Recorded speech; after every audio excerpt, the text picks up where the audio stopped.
నమస్తే ఫ్రెండ్స్, ఎలా ఉన్నారు? అంతా బాగున్నారా? మీతో చాలా రోజులుగా మాట్లాడలేకపోయాను. ఈరోజు తప్పకుండా మాట్లాడాలని అనిపించింది. అందుకే మళ్ళీ మీ ముందుకు వచ్చాను. చాలా కాలం తర్వాత మళ్ళీ మా స్వగ్రామం చూడాలనిపించి గత వారం వెళ్ళాము. ఊరంతా ఎలా మారిపోయిందో ఒక్కసారి చూడాలనే కుతూహలంతో అన్ని వీధులు తిరుగుతూ చివరికి శ్రీ వేణుగోపాల స్వామి వారి దేవాలయం చేరుకున్నాము. ఆలయ సింహద్వారం వద్ద ఎత్తైన రాతి గడప. లోపలికి అడుగు పెట్టగానే దారికి రెండు వైపులా ఎత్తైన రాతి అరుగులు, వాటిపైన ఆ మంటపాన్ని తలపై మోసే రాతి స్తంభాలు. కాస్త ముందుకు వెళ్ళి పక్కకు తిరిగితే కుళాయి. ముఖం, చేతులు, కాళ్ళు శుభ్రపరుచుకొని ఆంజనేయ స్వామికి దండం పెట్టుకొని ధ్వజస్తంభంను చేతితో తాకి తిరిగి ఆ చేతిని కళ్ళకద్దుకొని గర్భగుడి ఉన్న మందిరం యొక్క హాలులోకి ప్రవేశించాము.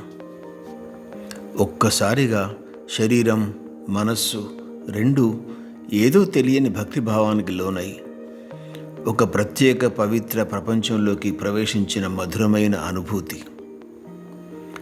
హుండీలో స్వామివారికి కానుకలు సమర్పించుకొని పూజారి గారు తీసుకొచ్చిన హారతి కళ్ళకద్దుకొని తీర్థప్రసాదాలు తీసుకొని కాసేపు కూర్చున్నాము.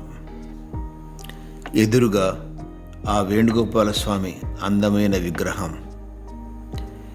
ఆ విగ్రహం యొక్క మెరిసిపోయే వెండి కిరీటం కృష్ణయ్య చేతిలో చక్కగా ఒదిగిపోయి ఆ స్వామి పెదాలను స్పృశిస్తున్న ఆనందంతో వేణువు. అందమైన పట్టు పీతాంబరం. ధన్యతనొందాము అనే భక్తిభావంతో మెరుస్తూ మురిసిపోతున్న కాళ్ల కడియాలో.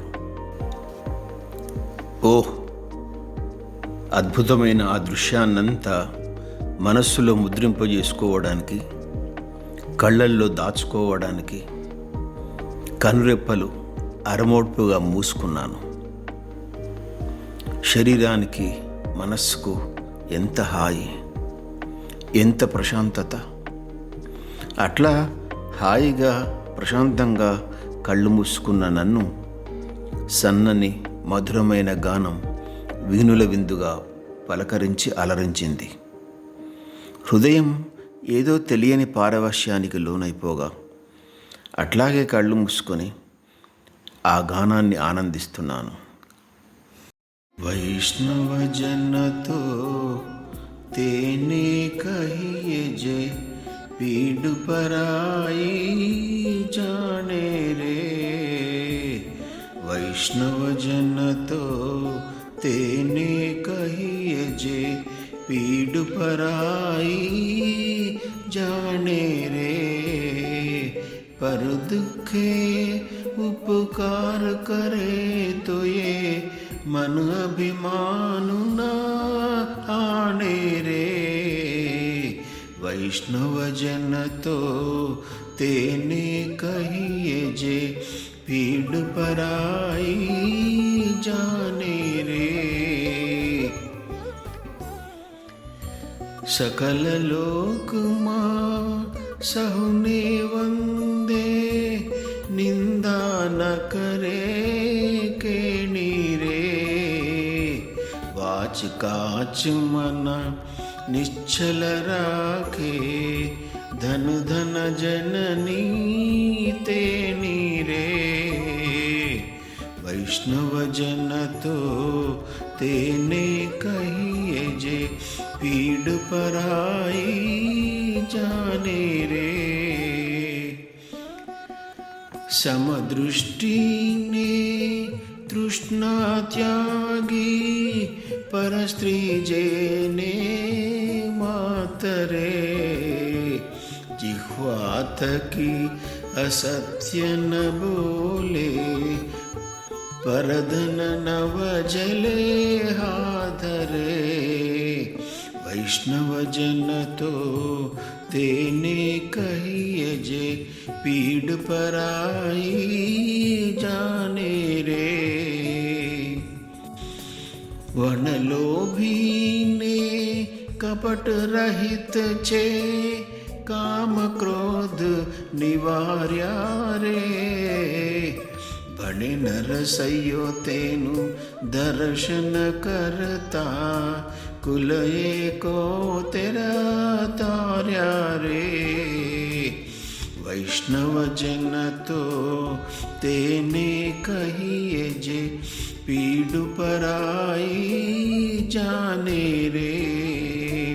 पर दुखे उपकार करे तो ये मन अभिमान न हाने रे। वैष्णव जन तो तेने कहिए जे पीड़ पराई जाने रे।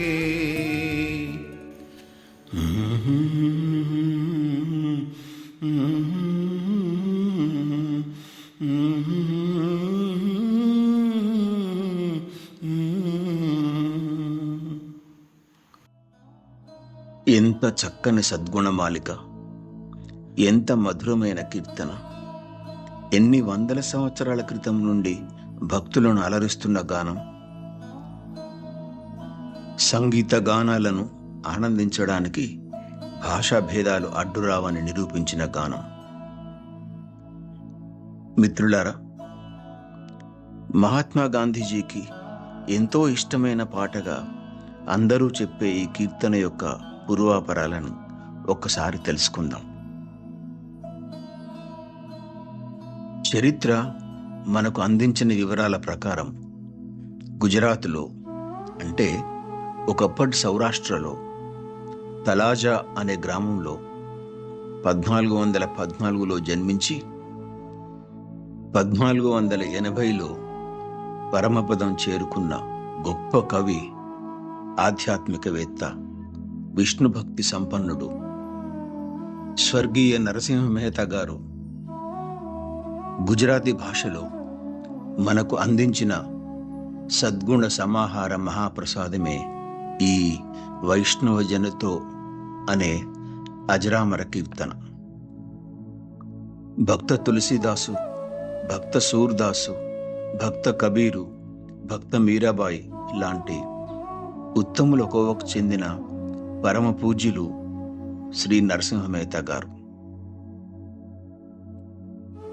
మిత్రులారా, గుజరాతీ భాషలోని ఈ పాటను నేను ఇంతగా అభిమానించి, నా గాత్రం మధురమైనది, ఇంపైనది కాకపోయినా ప్రయత్నించి పాడి మీకు మనవి చేయడానికి కారణం, ఒక్కసారి ఈ పాట యొక్క సారాంశం ఎంత గొప్పగా ఉందో చూడండి.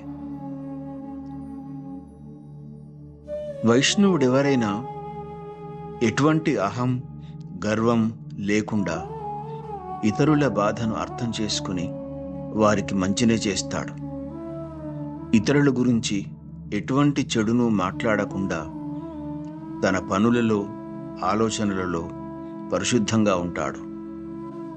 అత్యాశ, దురాశలను దరిచేరనివ్వకుండా అందరినీ సమదృష్టితో చూస్తూ పరస్త్రీలను తల్లిగా గౌరవిస్తాడు. ఇతరుల ఆస్తిని ఆశించడు మరియు ఎప్పుడూ అసత్యం పలకడు. ఎటువంటి ప్రాపంచిక బంధాలకైనను అతీతంగా ఉంటాడు.